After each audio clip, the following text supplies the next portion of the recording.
WBTA test পেপারের page number 51, 54, 65, 69, 83 যে Fraser ভার্বগুলো রয়েছে সেই ফ্রেজার ভার্বগুলোর আনসার কি হবে চলো দেখো।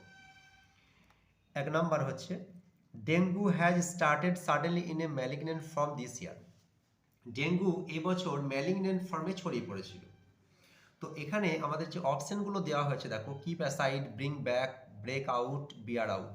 তাহলে আমাদের আনসার হবে বিয়ার আউট থেকে নিতে হবে, কিন্তু এখানটা দেখো স্টার্টেড দেওয়া হয়েছে আর প্রেজেন্ট পারফেক্ট টেন্সে আছে, সেজন্য এটা থার্ড ফর্ম স্টার্টেডটা। মানে ব্রেকের থার্ড ফর্ম কি হবে? ব্রোকেন। আনসার হবে broken out. Investigation reports did not support the doctors diagnosis. Investigation রিপোর্টগুলো ডাক্তারের ডায়াগনোসিস সঙ্গে কিন্তু মিলেনি, তাহলে সাপোর্ট করেনি, সাপোর্ট। তাহলে এটা কারেক্ট আনসার কি হবে? বিয়ার আউট। দেখো এটা প্রেজেন্ট ফর্মই রয়েছে সাপোর্ট, সেজন্য আমাদের আনসার হবে বিয়ার আউট, এটা কোনো চেঞ্জ করার দরকার নেই। 3 number, save some money for your daughter's marriage. কিছু টাকা সঞ্চয় করো তোমার কন্যার বিবাহের জন্য। তাহলে সেভ হচ্ছে কিপ অ্যাসাইড, আমাদের কারেক্ট আনসার হবে কিপ অ্যাসাইড। পেজ নাম্বার 54, একটা দেখো, the bus got out of order and there was no garage around. বাসটি খারাপ হয়ে গেল এবং সেখানে কোনো গ্যারেজ ছিল না কাছাকাছি। তাহলে আমাদের অপশনগুলো দেখে নাও, come by, bring down, cut down, break down. আমরা বুঝতে পারছি ব্রেক ডাউন হবে, কিন্তু এখানটা ব্রোক ডাউন লিখতে হবে, কারণ গডটা হচ্ছে পাস্ট ফর্মে দেওয়া হয়েছে, সেই জন্য আমরা লিখব ব্রোক ডাউন। 2 নম্বর দেখো, the doctor cure the patient soon. Doctor খুব তাড়াতাড়ি করে রোগীকে সুস্থ করলো। তাহলে কিওর এখানটা আমরা লিখব ব্রিং রাউন্ড থেকে আমরা কি করে দেবো ব্রট, কারণ কিওরটা পাস্ট ফর্মে আছে, ব্রট রাউন্ড।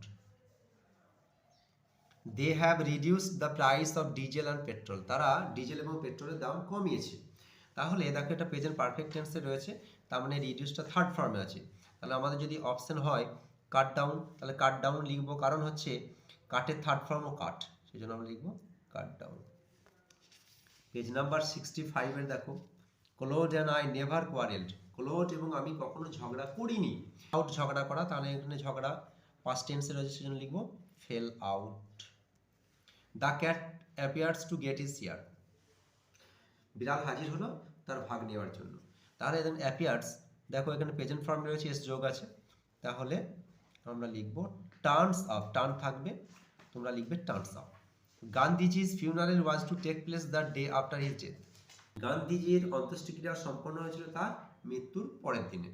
তাহলে এখানে টেক প্লেস মানে হচ্ছে ঘটার কথা বোঝানো হচ্ছে, যেটা হবে তোমার কাম অফ। কি হবে? Come off. Page number 69, I shall stay in a hotel in Puri. আমি পুরীতে একটি হোটেলে থাকবো, স্টে। তাহলে এখানে হবে put up. She has read the novel. সে উপন্যাসটি পড়েছে। দেখো এখানে রেড রয়েছে, তার মানে থার্ড ফর্মে রয়েছে, কারণ প্রেজেন্ট পারফেক্ট টেন্সের একটা এক্সাম্পল এটা, সেজন্য আমাদেরকে কি করতে হবে? গো থ্রু না করে আমরা কি করব? গো এর থার্ড ফর্ম হচ্ছে গন থ্রু করে দেবো। All our plans failed for his opposition. তার বিরুদ্ধতার জন্য আমাদের সমস্ত পরিকল্পনা ব্যর্থ হয়ে গেছিল। এটা ফল থ্রু থেকে আমরা কি করে দেবো? যেহেতু এটা ফেলটা পাস্ট টেন্সে দেওয়া আছে, আমরা ফেল থ্রু করে দেবো, fail through. Page number 83, when is the ceremony taking place. অনুষ্ঠানটি কখন হচ্ছে? তাহলে টেকিং প্লেস দেওয়া আছে, দেখো আইএনজি টেকের সঙ্গে যোগ করেছে, তাহলে কামিং, কাম অফ থেকে আমরা কামিং অফ করে দেবো, coming of. The police will investigate the case. Police এই কেসটা তদন্ত করবে। ইনভেস্টিগেট মানে হচ্ছে look into. I was searching a house. আমি একটা বাড়ি খুঁজছিলাম। তাহলে দেখো সার্চিং আইএনজি যোগ করে দেওয়া হয়েছে, তাহলে লুকের সঙ্গে কি করে দেবো? Looking for, looking